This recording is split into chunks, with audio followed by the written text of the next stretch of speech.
Coming to you live from the San Francisco Bay Area. It's time for Zig in the Zone with Ralph Zig Tycho. All right, like the little AI lady said, coming to you live from Alameda, California. Give it up for Ralph Zig Tycho. Boom. Hey, just that I'm live wherever I am at this point in life. I'm a happy guy. I'm back, and you guys are comfortably zoned with me, the Zigzag Man.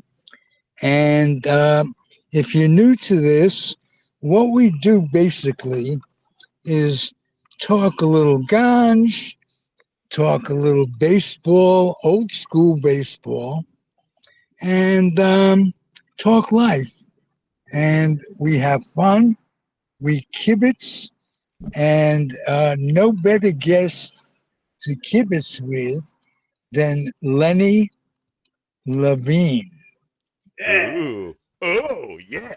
That sounded good. That was great. Perfect pronunciation there. Lenny, it's nice to have you back.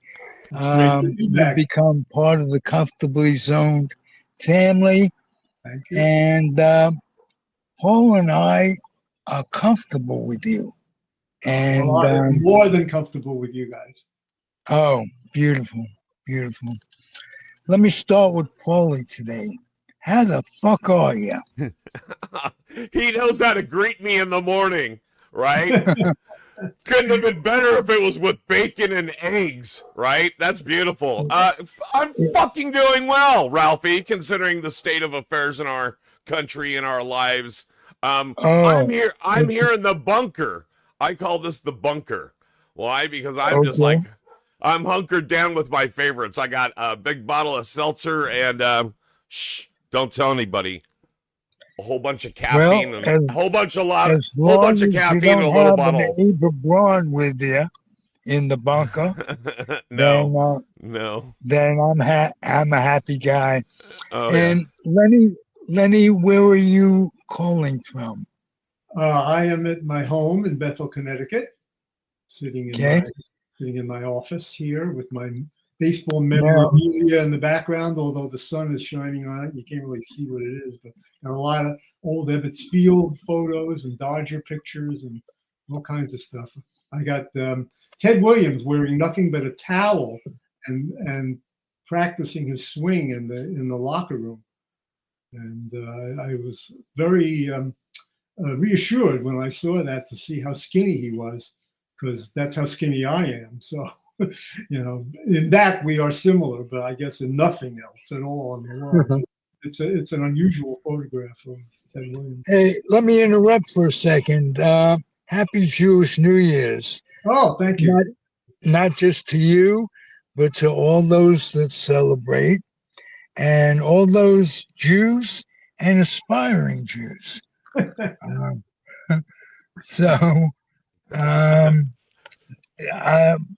My tribe, as it were, would say, Sei gesund, everybody. Make it a happy new year.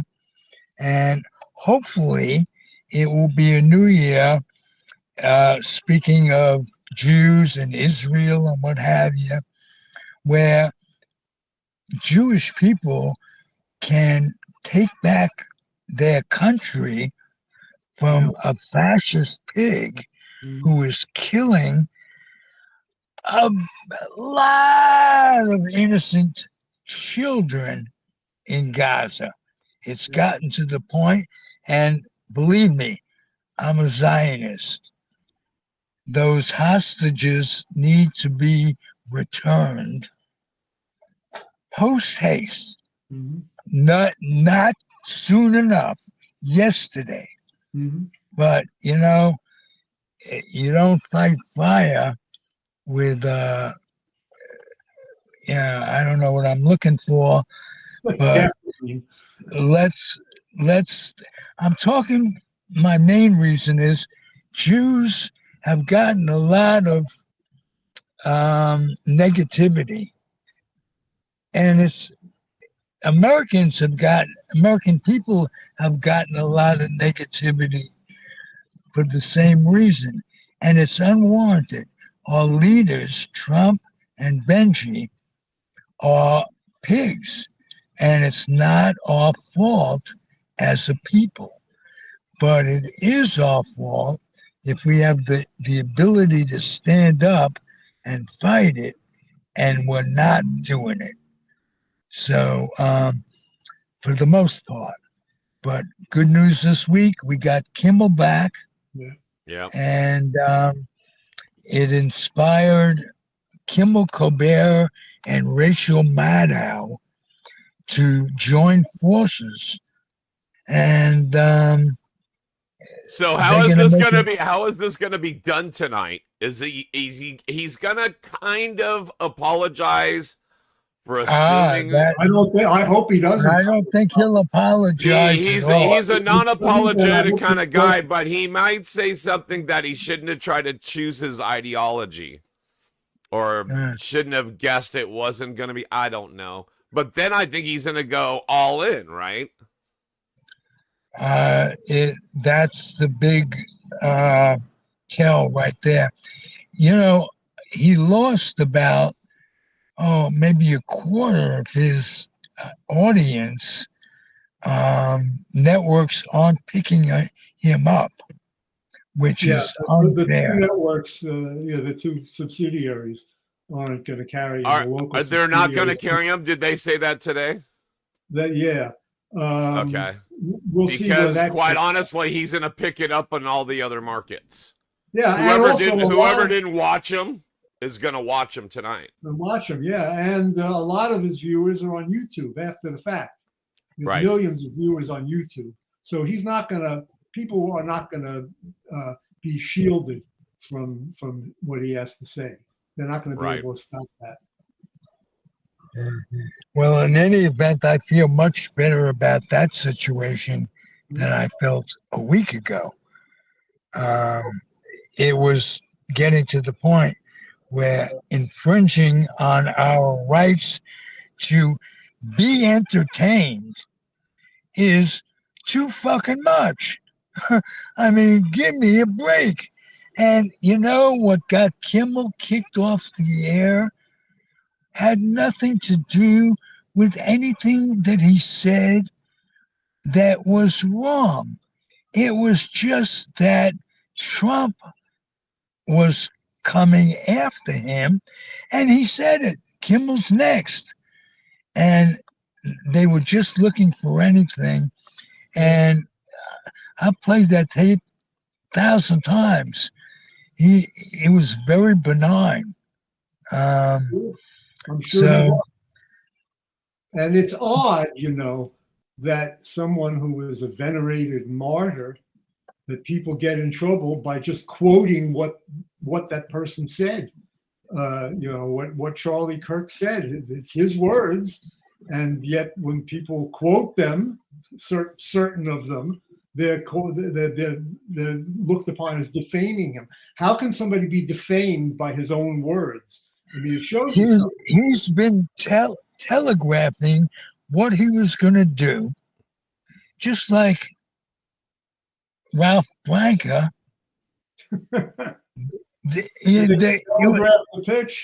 It was right, different mode, but he's been saying everything about how he was going to run this administration if he were elected. And I still cannot fathom a woman voting for this man and how it was done. What with Roe v. Wade and the rest of it, how could people have elected him? Paulie. Yes, sir. I'll put it to you. Are you amazed every day that the majority of people, the majority didn't elect him, but he got elected? And as bad as it gets, I wonder how much we have to start putting the responsibility on the people who decided to elect him and make sure they don't do it again. Well, I think right now they do have buyer's remorse, and it looks like my picture froze. That's a good sign, right? That's always a good sign. Okay. I'm here. I'm not frozen, but I'm here. So I think they do have buyer's remorse. I think a lot of them do. I think that some of them do. I don't know how many. I don't think a majority of them do. I think no, not at all, because brainwashed is brainwashed. Right. And they can spin anything anyway. You know, we see something and go, oh, well, that'll do it. I don't know how anybody can do this after that. But they can, because they're going to hear it some other way. And they're not going to believe the way that it really is, because it goes against what they want to believe. So they'll want to believe what they do. And that's how it all happened in the first place. I think that one of the major reasons Trump got reelected was because people stayed home. They did not see the threat. They were like indifferent to it, or they didn't pay attention, or they say, oh, politics, you know. Or the racism of not wanting Kamala because she's a black woman. Yeah, all of it. Any excuse you could find. Misogynist. It's a crazy world. It is, unfortunately, it is. So, Paulie, we're going to break away and talk a little bit of Mets baseball. Not much to say in retrospect. I think that that they should fire the manager. I think he let 3 major losing streaks in the season not end earlier, not be fired up to do it. And this talk, and I was endorsing it for a while, of Wally Backman. Yeah, I saw your post about that. Yeah, Backman was a good manager in Brooklyn. You know, he had the Brooklyn single A team, the Mets single A team in Brooklyn. Right, and effective manager there. He is. Turns out, I've been doing a little research on Backman. He is as much a Nazi as anybody in power. Yep. And do you wish a man like that goodwill just because he wears orange and blue? There is the essential question for a sports fan. Would you trade? Would you take a Mets World Championship if the manager was a Nazi? That would be a question that people should really. His ideology really sucks. I mean, to the point where, and Peter Trunk pointed this out to me, because I didn't know. I just, Wally Backman, he was a scrappy little second baseman who stood up to Darryl Strawberry, and I liked him.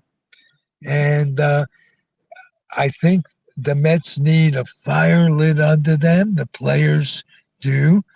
I think the manager, not saying, it was the players that, not the front office, who didn't give us enough. Well, that would be tough for any manager. They re-signed Alonso. They signed Soto. They proved that their farm system is coming along. 3 prospects as pitchers, one of whom is very Lincecum. It reminds me of Lincecum a lot. Yeah. And he has a good spirit. So he's a guy to root for. Yeah. So my point is, I'm not rooting for the Nazi, no matter who it is. Well, right. Well, he's not there yet, and I don't know if he will be. But it's tough to lay blame on any team that underperforms, and the go-to position is always fire the manager. Okay.